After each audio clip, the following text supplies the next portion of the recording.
नमस्कार। NIOS के इस पाठ्यक्रम में आप सभी का स्वागत है। आज हम चर्चा करेंगे एक बहुत महत्वपूर्ण विषय पर अध्यापकों के लिए, शिक्षण अधिगम के क्षमता आधारित उपागम के बारे में। शिक्षण कार्य में क्षमता के आधारित किस तरह से प्रशिक्षण और शिक्षण व्यवस्था हो सकती है। हमारे बीच में आज डॉक्टर ऋषभ कुमार मिश्रा, जो कि दिल्ली अंतर्राष्ट्रीय विश्वविद्यालय में सहायक आचार्य के रूप में प्रतिष्ठित हैं।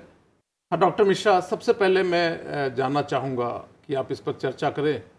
ये क्षमता आधारित उपागम क्या है, इसका विस्तृत व्याख्या करें, इसका जो एक कॉन्सेप्ट है देने का प्रयास करें। धन्यवाद डॉक्टर वालिया।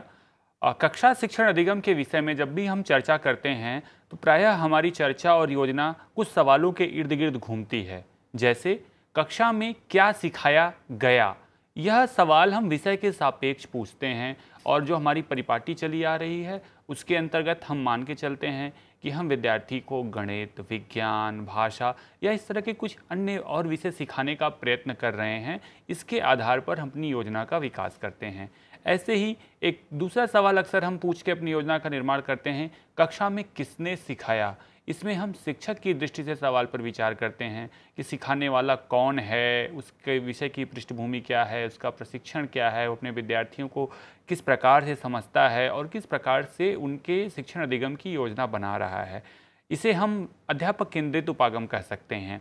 ऐसे ही विद्यार्थी केंद्रित उपागम के संदर्भ में हम पूछते हैं कि विद्यार्थी ने कितना सीखा, उसकी रुचियां क्या हैं, उसका संदर्भ क्या है, और इसके आधार पे फिर हम कक्षा में शिक्षण की योजनाओं का निर्माण करते हैं।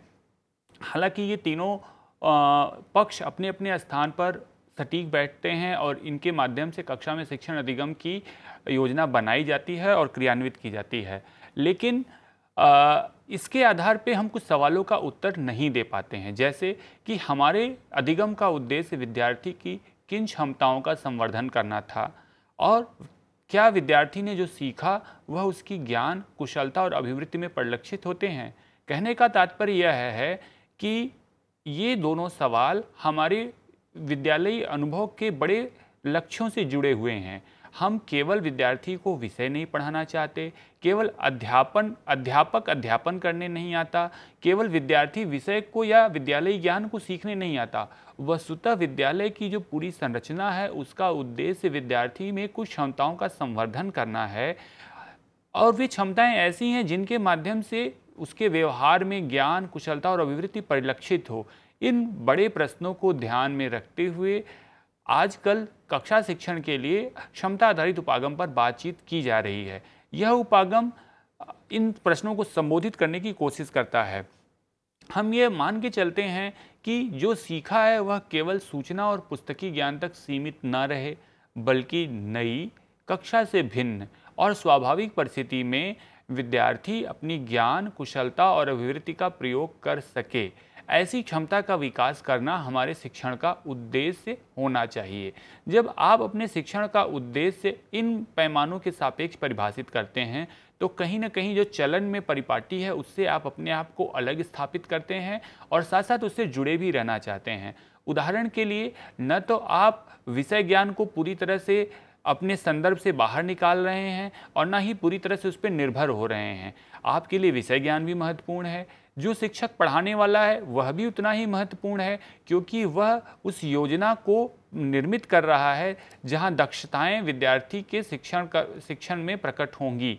इसी प्रकार से विद्यार्थी की पृष्ठभूमि, उसकी संज्ञानात्मक क्षमताएं, उसकी सामाजिक सांस्कृतिक कुशलताएं भी महत्वपूर्ण हैं, जिनके आधार पर हम उन क्षमताओं की पहचान करेंगे जो उसके न केवल विद्यालय जीवन के लिए उपयोगी हैं बल्कि विद्यालयतर जीवन में भी उतनी ही महत्वपूर्ण है। इस आधार पर कहा जा सकता है कि क्षमता आधारित उपागम हमें एक ऐसी दृष्टि प्रदान करता है जहां विद्यालय और विद्यालय के बाहर की दुनिया को जोड़ने के लिए विषय, शिक्षक और विद्यार्थी की पृष्ठभूमि तीनों का तालमेल करके हम कुछ क्षमताओं की पहचान करते हैं और उनके संवर्धन के लिए शिक्षण अधिगम का आयोजन करते हैं। बहुत बहुत अच्छा आपने डॉक्टर ऋषभ विस्तार से इसकी चर्चा की कि क्षमता आधारित उपागम क्या है, बहुत विस्तार से। अब मैं आपसे एक अनुरोध करूंगा कि आप ये विस्तार से बताएं कि जो शब्द क्षमता है इसका अर्थ क्या है, और इसका उल्लेख हम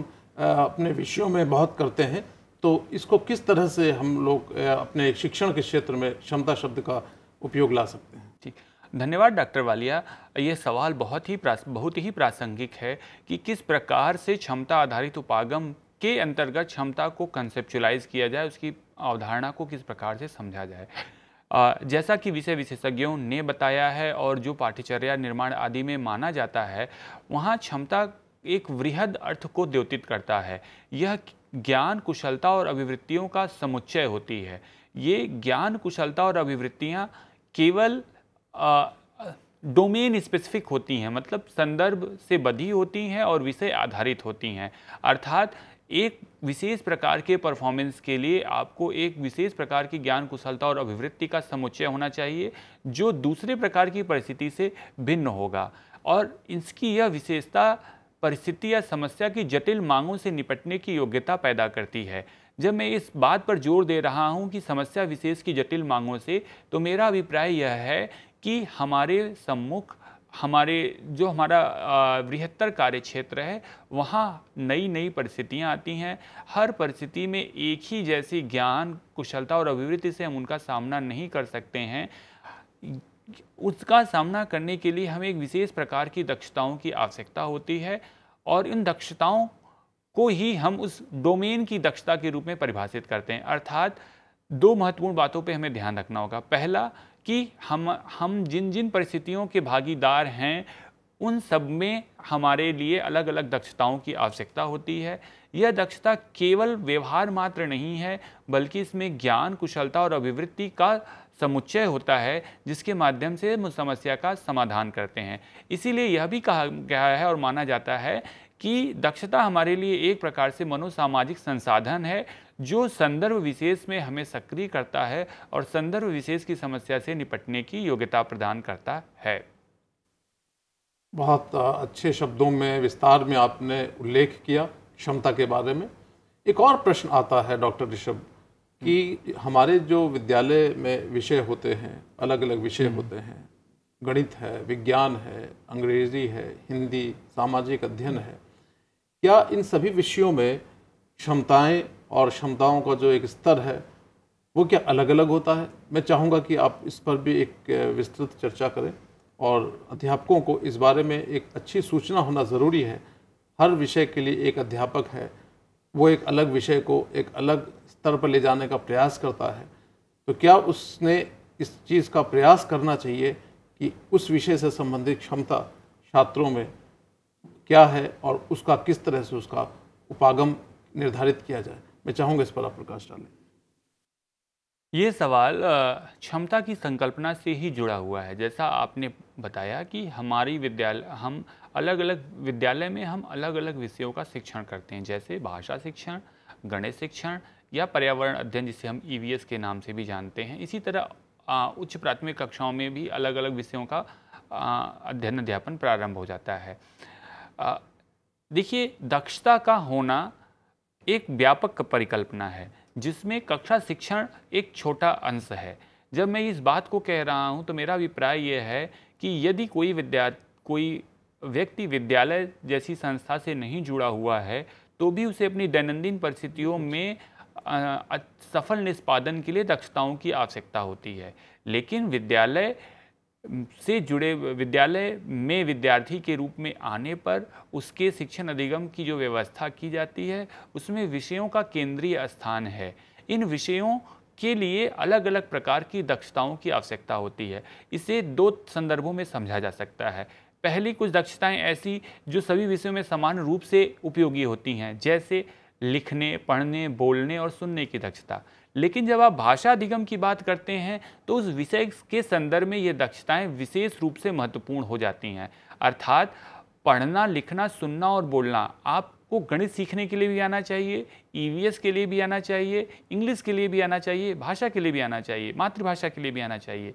लेकिन जब आप भाषा शिक्षण की बात कर रहे होते हैं, तो वहाँ ये इन दक्षताओं का संवर्धन आपका प्राथमिक उद्देश्य हो जाता है।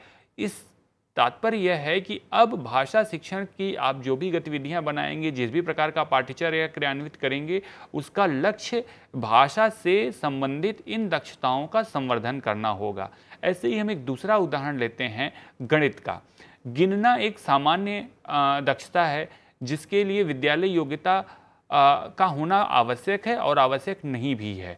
हम गणना की क्रिया कर सकते हैं, लेकिन गणना की क्रिया गणित की एक प्रारंभिक दक्षता है जिसमें निपुण होने पर ही व्यक्ति आगे की उच्च संक्रियाओं की ओर बढ़ सकता है। अर्थात जैसे लिखना, सुनना और बोलना भाषा के लिए एक महत्वपूर्ण दक्षताएं थीं और जिसका संवर्धन भाषा शिक्षण के द्वारा किया जा रहा था, वैसे ही गिनना, जोड़ना और घटाना या अन्य गणितीय संक्रियाएं करना गणित विषय की दक्षताएं हैं जो वहाँ पर विशेष रूप से संवर्धित की जाती हैं।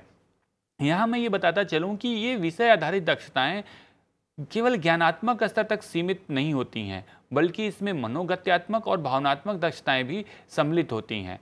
उदाहरण के लिए, जब आप विद्यार्थी को किसी कविता का वाचन करना सिखा रहे होते हैं तो आपका उद्देश्य केवल यांत्रिक तरीके से शब्दों का उच्चारण करना नहीं होता है। आप उसके संवेगात्मक पक्ष को भी प्रभावित करने की दक्षता का विकास करना चाहते हैं। आप उसमें यह क्षमता विकसित करना चाहते हैं कि वह स्वयं कुछ रचनात्मक कृतियों को रच सके। ऐसे ही गणित शिक्षण के दौरान आप केवल किताब के सवालों को हल करने की दक्षता नहीं पैदा करना चाहते, बल्कि आप यह भी दक्षता पैदा करना चाहते हैं कि वह दैनंदिन परिस्थितियों में आकार और विस्तार के संबंध को समझ सके, विमाओं का आकलन कर सके और इसके आधार पर अपने रोज़मर्रा के निर्णय ले सके।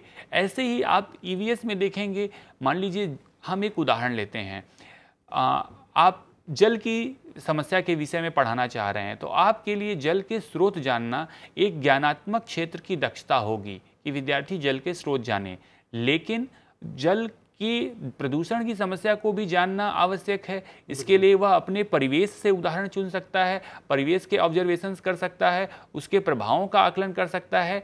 ये बातें कहीं ना कहीं अब मनोगत्यात्मक क्षेत्र की ओर बढ़ रही हैं, जहां उसको अपने अनुभवों को ले आना है, उनसे जुड़ी हुई बातों को सम्मिलित करना है। ऐसे ही जल समस्या का किराएदारों पर क्या प्रभाव पड़ता है, स्त्रियों पर क्या प्रभाव पड़ता है, बच्चों पर क्या प्रभाव पड़ता है, ये वे पक्ष हैं जहाँ पर हम उसकी सामवेगिक दक्षताओं को संवर्धित कर रहे हैं। जो मैंने अभी उदाहरण लिया, मैं यह बताने का प्रयास कर रहा था कि कुछ दक्षताएं तो ऐसी हैं जो विषय आधारित हैं, लेकिन कुछ दक्षताओं के ऐसे वृहद क्षेत्र हैं जो सभी विषयों में व्याप्त होते हैं और जिस शिक्षण के दौरान जिनका हम संवर्धन करते हैं। आशा है कि इससे यह उत्तर आपको संकल्पना को समझने में मदद करेगा।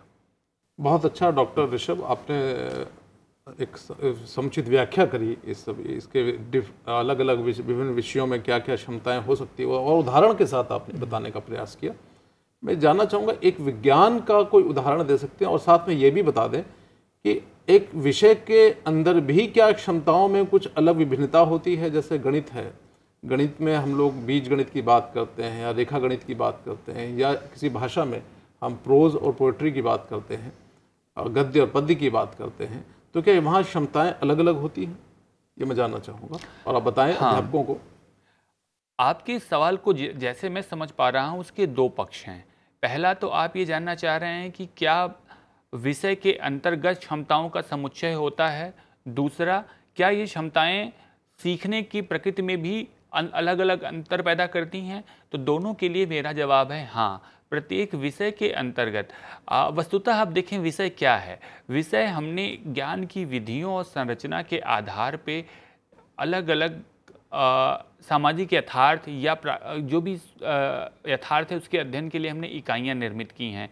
इन इकाइयों की विधि और इन इकाइयों को जानने वाला तथा जो सिखाने वाला है, उन तीनों के संबंधों के आधार पे भी उसमें डोमेन होते हैं। जैसे भाषा की बात आपने की, उसमें गद्य को सीखना और पद्य को सीखना, इसके साथ साथ नाटक को सीखना तीन अलग अलग प्रकार की कुशलताओं की मांग करते हैं। जैसे जिस समय आप गद्य सीख रहे होंगे तो आप विचार से जुड़े हैं, आप उस पर किस प्रकार की आलोचनात्मक टिप्पणी कर सकते हैं, यह दक्षता महत्वपूर्ण है। लेकिन जब आप कविता का अध्ययन अध्यापन कर रहे हैं तो आप उस कविता को किस प्रकार से अप्रिशिएट कर रहे हैं और किस प्रकार से वह आपके भाग जगत को प्रभावित कर रही है, यह दक्षता वहाँ पर महत्वपूर्ण हो जाएगी। ऐसे ही गणित के संदर्भ में भी आप देखें, यदि आप रेखा गणित पढ़ रहे हैं तो आपके लिए वहाँ पर ज्यामितीय आकृतियों का निर्माण करना एक प्रकार की दक्षता है। इसी प्रकार यदि आप बीजगणित पढ़ रहे हैं तो अमूर्त चिंतन द्वारा रैखिक समीकरण, द्विघात समीकरण का हल करना एक अलग प्रकार की दक्षता होगी। हाँ, यह अवश्य है कि उस विषय की जो सामान्य दक्षताएं हैं, जैसे गणना करने की योग्यता, अमूर्त चिंतन की योग्यता, वह उन दोनों में व्याप्त है, लेकिन उस कुछ विषय विशेष दक्षताएं भी हैं जो उस टॉपिक के साथ ही जुड़ी हुई हैं। मैं इस आपके सवाल के लिए कुछ उदाहरण देना चाहूँगा। जैसे भाषा शिक्षण के लिए क्षमता को परिभाषित करते समय हम कुछ इस प्रकार की स्थापनाएं बताते हैं, कुछ इस प्रकार की दक्षताओं या क्षमताओं की चर्चा करते हैं। सही उच्चारण के साथ बोलना, विराम चिन्हों का सही इस्तेमाल करते हुए लिखना, आरोह अवरोह के साथ पाठ का वाचन करना, संबंधित विषय पर स्वयं सृजनात्मक तरीके से लिखना। आप देख सकते हैं यहाँ पर ये जो 4 दक्षताएं, जिन 4 दक्षताओं का उल्लेख किया गया, आवश्यक नहीं है कि हर विषय से ये जुड़ी हों, लेकिन ये विषय की प्रकृति के अनुसार कहीं न कहीं अवश्य प्रकट होती हैं और इन्हें हम संवर्धित भी करना चाहते हैं। ऐसे ही गणित के संदर्भ में मैं क्षमताओं का उल्लेख करूं तो प्राथमिक कक्षाओं में हम कहते हैं वस्तुओं और चित्रों का उपयोग करते हुए 1 से 20 तक गिनना, यह एक प्रकार की दक्षता है और यह प्राथमिक विद्यालय के विद्यार्थियों के लिए ही अधिक उपयुक्त है। यहाँ पर आप अमूर्त चिंतन जैसा पक्ष नहीं देख रहे हैं, लेकिन दिए गए आंकड़ों से औसत ज्ञात करना। यहाँ पर अब आपके दिमाग में औसत का कॉन्सेप्ट, संख्या, स्थानीय मान का कॉन्सेप्ट, गुणा और भाग का कॉन्सेप्ट, जोड़ का कॉन्सेप्ट स्पष्ट होना चाहिए। अर्थात यह एक हायर ऑर्डर कॉम्पिटेंसी है जो गणित विषय से जुड़ी हुई है। ऐसे ही चांदे की सहायता से विभिन्न माप का कोण बनाना। अब यह एक, इसके लिए जिस दक्षता की आवश्यकता है वहाँ आप में साइकोमोटर स्किल्स को भी हम संवर्धित करेंगे कि किस प्रकार से आप त्रिविमीय आकृति की द्विविमीय तल पे परिकल्पना करके उसे आप बनाने का प्रयास कर रहे हैं। ऐसे ही आप पर्यावरण अध्ययन के लिए देखें तो यह हमारे लिए एक आधारभूत क्षमता हो सकती है कि विद्यार्थी दैनिक जरूरतों की पूर्ति हेतु आवश्यक वस्तुओं की सूची बना सके, यह एक प्रकार की क्षमता है। ऐसे ही अपने घर परिवार संबंधियों और पड़ोसियों के साथ उचित व्यवहार का प्रदर्शन कर सके। यहाँ पर अब आप सामवेगिक पक्ष की प्रधानता को देख रहे हैं। ऐसे ही मानचित्र में भौगोलिक विशेषताओं को अंकित कर सके, कहीं न कहीं यह ज्ञानात्मक भी है और साथ ही साथ साइकोमोटर स्किल्स भी है कि वह क्या मानचित्र पर उस स्थान की लोकेशन को अंकित कर पाने में सक्षम है, क्या वह इस प्रकार की कल्पना या मेंटल इमेज बना पा रहा है। इस प्रकार से ये क्षमताएं विषय के साथ तो जुड़ी हुई हैं, उस विषय के उपविषय में भी अलग अलग प्रकार की क्षमताएं प्रकट होती हैं। इसलिए यह ध्यान रखना आवश्यक है कि क्षमता का हम सामान्यकृत अर्थ प्रयुक्त ना करें। क्षमता आधारित शिक्षण करते समय हमारे लिए ये अनिवार्य हो जाता है कि जिस विषय के संदर्भ में क्षमता का उपयोग किया जा रहा है उसके लिए उस विशिष्ट अर्थ और विशिष्ट क्षमता का ही प्रयोग किया जाए। बहुत सही आपने बताया डॉक्टर ऋषभ। अब मैं और चाहूँगा आप चर्चा करें कि एक शिक्षक कैसे इसका प्रयोग कर सकता है अपने शिक्षण में, इन जो क्षमता आधारित उपागम है इसका प्रयोग, और उसमें उसको किन किन और बातों का भी ध्यान रखना होगा, किन किन और सावधानियों को बरतना होगा। मैं चाहूँगा आप इस पर भी चर्चा करें। जैसा कि आपने पूछा कि क्षमता आधारित उपागम को कक्षा शिक्षण में अपनाने के लिए शिक्षक को क्या करना चाहिए, इसके पहले मैं आपको क्षमता आधारित उपागम में सीखने का क्या लक्ष्य होता है इस पर प्रकाश डालना चाहूँगा। क्षमता आधारित उपागम में सीखने का लक्ष्य होता है कि जिस क्षमता को हम सिखाना चाह रहे हैं उसमें विद्यार्थी सिद्धहस्त हो जाए, यानी कि वह उसका विशेषज्ञ हो जाए, उसमें उसकी मास्टरी आ जाए। विद्यार्थी ने क्या सीखा इसका प्रदर्शन करना भी अनिवार्य है। यह एक मुख्य उद्देश्य होता है शिक्षण अधिगम प्रक्रिया का जब आप क्षमता आधारित शिक्षण कर रहे होते हैं। यहाँ पर विद्यार्थी की प्रगति का अर्थ होता है कि वह क्षमताओं में क्रमिक स्तर पर शुद्धता के साथ प्रदर्शन करता जाए। अब इन 3 कसौटियों को ध्यान में रखते हुए, अर्थात क्षमता आधारित उपागम में सीखने सिखाने का लक्ष्य है विद्यार्थी को अपेक्षित दक्षता में सिद्धहस्त करना, उसकी इस प्रकार की तैयारी कि वह सीखी हुई दक्षता का प्रदर्शन कर सके और दक्षताओं का क्रमिक रूप से अधिगम करते हुए इस पर वह शुद्धता के साथ आगे बढ़े। इसे ध्यान में रखते हुए आप देखें, यदि आप अपने कक्षा शिक्षण में क्षमता आधारित उपागम का प्रयोग करना चाहते हैं तो आपको क्या करना होगा। जैसा कि मैंने पहले की चर्चा में उल्लेख किया कि हर विषय के अलग अलग दक्षताएं होती हैं, विषय के उपविषयों के साथ दक्षताओं का अलग समुच्चय सक्रिय होता है। तो पाठ को शुरू करने से पहले आपको कक्षा विशेष और विषय विशेष से संबंधित क्षमताओं की सूची तैयार करनी पड़ेगी। यानी कि आप उस पाठ द्वारा विषय के माध्यम से अधिगमकर्ताओं में किन क्षमताओं को संवर्धित करना चाह रहे हैं। अब यहाँ पर यह ध्यान रखना है कि जिन विशेषज्ञता की कसौटियों को आपने सूचीबद्ध किया है वह शिक्षण और आकलन दोनों में प्रकट हों। इसका तात्पर्य है कि जो क्षमताएं आप संवर्धित करने के लिए शिक्षण कर रहे हैं, आकलन के दौरान वे प्रदर्शित हों, तभी आप यह जान सकते हैं कि क्या उसने क्रमिक और शुद्ध रूप से अधिगम किया या नहीं। जिन क्षमताओं को आपने सूचीबद्ध किया है उनमें भी एक सरल से कठिन की ओर या जटिलता के क्रम में एक पदानुक्रम होता है। हमें इन जटिलताओं को ध्यान में रखते हुए इन क्षमताओं को क्रमिक रूप से व्यवस्थित करना चाहिए। फिर जब हम इन क्षमताओं को हमने क्रमिक रूप से व्यवस्थित कर लिया तो उनके मूल्यांकन के मापदंड निर्धारित करने चाहिए। यानी आपने यदि ये तय किया कि विद्यार्थी 2 अंकों के जोड़ कर सकता है तो यह दक्षता तब हमारे लिए कक्षा अधिगम की सामग्री बनेगी जब विद्यार्थी में गणना करने की दक्षता हो। और जब हमने 2 अंकों के जोड़ की दक्षता के लिए शिक्षण किया तो हमारे मूल्यांकन का मापदंड होना चाहिए कि क्या वह वस्तुओं के दिए जाने पर मूर्त रूप से जोड़ सकेगा, इबारती सवाल दिए जाने पर जोड़ सकेगा, या किसी प्रायोगिक समस्या, दैनंदिन समस्या के दिए जाने पर जोड़ सकेगा। ये जो उदाहरण मैंने दिया इसके आधार पर यह भी स्पष्ट होता है कि मास्टरी स्तर तक या सिद्धहस्त होने के लिए हमारी कसौटियां बहुत स्पष्ट, अवलोकनीय और विभेदकारी होनी चाहिए। अर्थात एक प्रकार के व्यवहार से एक प्रकार की कसौटी की शर्त पूरी हो। ऐसा न हो कि हम मान लीजिए उसने 2 अंकों के जोड़ का तो निष्पादन कर दिया पेपर पेंसिल टाइप के सवालों पर, लेकिन वह इबारती सवालों को हल नहीं कर पा रहा है। अर्थात उसने एक प्रकार की दक्षता विकसित कर ली लेकिन उसमें दूसरी प्रकार की दक्षता नहीं आई है। यहाँ पर ये दोनों प्रकार की दक्षताएं, दोनों प्रकार के सवाल 2 अलग अलग प्रकार की दक्षताओं का प्रतिनिधित्व करते हैं।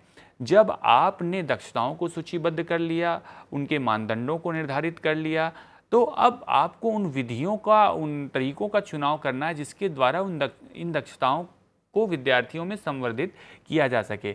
यहाँ पर ध्यान रखना होता है कि ये विधियाँ केवल व्याख्यान विधि तक सीमित ना हों, बल्कि उसमें वास्तविक जीवन के उदाहरण लिए जाएं, एक से अधिक अधिगम तरीकों को शामिल किया जाए, विद्यार्थी की रुचि और आवश्यकताओं को ध्यान में रखा जाए। इसके आधार पर हमें शिक्षण के संदर्भ और सामग्री में विविधता बनाए रखने का प्रयास करना चाहिए। ध्यान रखिए, इस व्याख्या के समय आप क्षमता आधारित उपागम की शिक्षार्थी केंद्रित उपागम से समानता को समझ सकते हैं। क्षमता आधारित उपागम से शिक्षण करने के दौरान क्षमताएं हमारे लिए प्रमुख तो हैं, लेकिन इसकी प्रमुखता की कीमत विद्यार्थियों की उपेक्षा द्वारा नहीं चुकाई जानी चाहिए, बल्कि विद्यार्थियों के संदर्भ और दक्षताओं को अच्छे से जोड़ने के लिए हमें शिक्षण सामग्री, संदर्भ आदि का चुनाव करना चाहिए, जिससे उसकी आवश्यकता और उसके संदर्भ के साथ अपेक्षित दक्षताएं जुड़ें और वह सीखने के एक नए मार्ग पर अपनी गति के अनुसार चले। जब आप इन बातों को ध्यान में रखकर क्षमता आधारित उपागम का अपने कक्षा शिक्षण में उपयोग करेंगे तो यह निश्चित रूप से पुस्तक केंद्रित और स्मृति आधारित शिक्षण से आपकी कक्षा को मुक्ति दिलाने का एक मार्ग होगा। प्रायः हम पाठ से विषय को पढ़ाने में जुट जाते हैं, पाठ से गणित के सवाल को हल कराने में जुट जाते हैं और हम स्मृति आधारित शिक्षण को भी कहीं न कहीं पुनर्बलित करते हैं। लेकिन यदि आप दक्षताओं की पहचान करके उसके लिए पाठ को सामग्री बनाएंगे, विद्यार्थी के अनुभव को आधार बनाएंगे, तो यह आपके लिए स्वयं और विद्यार्थी के लिए भी एक भिन्न प्रकार का अधिगम अनुभव होगा। इस प्रकार के अनुभव में विद्यार्थी अपने गति और तरीके से सीखने का अवसर पा सकेंगे। विषय से संबंधित दक्षताओं को संवर्धित करने से अर्थपूर्ण अधिगम होगा। जब मैं अर्थपूर्ण अधिगम कह रहा हूँ तो उसका अभिप्राय यह है कि विद्यार्थी केवल सीखने के लिए नहीं सीखेगा, बल्कि सीखी गई विषय वस्तु के द्वारा वह अपने परिवेश की भी व्याख्या कर सकने में सक्षम होगा। अर्थात अधिगम स्थानांतरण की संभावना भी बढ़ जाती है, क्योंकि दक्षताओं की श्रेणी में हम अलग अलग जिन समुच्चयों को रखते हैं वे कहीं न कहीं अंततः विद्यार्थी के परिवेश से भी जुड़े होते हैं। और दक्षता आधारित उपागम विद्यार्थी के लगातार सीखने पर बल देता है। इसमें सीखना समय सापेक्ष न होकर एक निरंतर प्रक्रिया है, जिसमें विषय दक्षता विद्यार्थी क्रमिक रूप से दक्षताओं पर सिद्धहस्त होता जाता है। बहुत अच्छा डॉक्टर ऋषभ मिश्रा, आपने स्पष्ट शब्दों में व्याख्या करी कि किस तरह से एक क्षमता आधारित उपागम का प्रयोग एक शिक्षक उसका उपयोग अपनी कक्षा में विभिन्न विभिन्न विषयों के संदर्भ में आपने बताया। मैं इस विषय में एक बात आपसे कहना चाहूँगा कि आजकल के समाज में बहुत ज़रूरी है कि जो हमारे छात्रों का जीवन के जो लक्ष्य हैं उनका निर्धारण कक्षा में होता है। ये हमको हमारे पाठ्यक्रम में इस तरह के विषय वस्तु होती है। मैं चाहूँगा आप इस पर भी प्रकाश डालें कि क्षमता आधारित उपागम से जीवन के लक्ष्य का निर्धारण हम किस तरह से कर सकते हैं और बच्चे को कैसे पहचान करा सकते हैं कि उसके जीवन का लक्ष्य उसकी क्षमताओं के साथ उसका क्या संबंध है। मैं चाहूँगा इस पर आप प्रकाश डालें। ये सवाल हमारे लिए सबसे महत्वपूर्ण सवाल है और पूरी की पूरी विद्यालय व्यवस्था के सम्मुख, खासकर अध्यापकों के सम्मुख यह सबसे प्रासंगिक प्रश्न है कि हमारे जीवन के लक्ष्य विद्यालय के लक्ष्य में से कैसे संबंधित हैं। इस पे हमें सबसे पहले शिक्षण अधिगम की प्रक्रिया से जुड़े होने के नाते ये समझना होगा कि जीवन के लक्ष्य एक बड़ा समुच्चय है, एक बड़ा एरेना है जिसके अंतर्गत विद्यालय आता है। लेकिन हम क्या करते हैं, हमारे लिए विद्यालय के लक्ष्य जीवन के लक्ष्य पर भारी पड़ने लगते हैं। अब दक्षता आधारित शिक्षण के दौरान हमारे लिए विद्यालय के लक्ष्य तो महत्वपूर्ण हैं, लेकिन उनसे पहले जीवन के लक्ष्य आते हैं और हमें यह देखना है कि जीवन के लक्ष्य किस प्रकार से शिक्षण अधिगम का हिस्सा बन सकते हैं। जब मैं ये कह रहा हूँ तो बात को गोल मटोल घुमाना नहीं है, बल्कि यहाँ पर जीवन और विद्यालय के संबंध को कुछ दक्षताओं के आधार पर जोड़ना है। यह कहने में जितना आसान लग रहा है, करने में उतना ही जटिल है। इसके लिए अध्यापक को विषय वस्तु की स्पष्ट समझ होनी चाहिए। वह अपने विषय को केवल ज्ञानात्मक स्तर तक नहीं, सूचनाओं के स्तर तक न समझे, बल्कि यह देखे कि उसका विषय जीवन को समझने में कैसे उपयोगी हो सकता है। इस समझ के आधार पे वह कुशलताओं और क्षमताओं का निर्धारण करे, जिसमें उसे अपने विद्यार्थियों को दक्ष करना है। अब यह भी ध्यान रखना अनिवार्य है हमारे लिए कि कहीं ऐसा तो नहीं हम इन दक्षताओं के द्वारा विद्यार्थियों पर एक बोझ बनने जा रहे हैं। हमें यह ध्यान रखना है कि आवश्यक नहीं है कि सभी विद्यार्थी एक साथ एक ही समय पर उन लक्ष्यों को प्राप्त कर लें। अर्थात जो आपने सवाल पूछा, जीवन और विद्यालय के संबंध में अधिगम बोझ एक बड़ी समस्या है। हम मानते हैं कि विद्यार्थी और अभिभावक सीखने के बोझ से त्रस्त हैं, दबे हुए हैं। कहीं ऐसा न हो आपकी दक्षता आधारित उपागम उन पर अपेक्षाओं का एक बोझ और न डाल दे। इसलिए हमारे लिए यह इंडिविजुअल डिफरेंसेस को समझना आवश्यक है कि जिस मास्टरी लेवल को हमने तय किया है या जिस मिनिमम लेवल को हमने तय किया है, आवश्यक नहीं कि सभी विद्यार्थी वहाँ तक एक साथ पहुँच जाएं। हाँ, यह आवश्यक जरूर है कि उन दक्षताओं को हम उन विद्यार्थियों में संवर्धित कर सकते हैं। इसलिए हमें उनके इंडिविजुअल डिफरेंसेस को ध्यान में रखते हुए केवल दक्षताओं का संवर्धन नहीं करना है, बल्कि विद्यार्थियों को सतत फीडबैक भी देना है।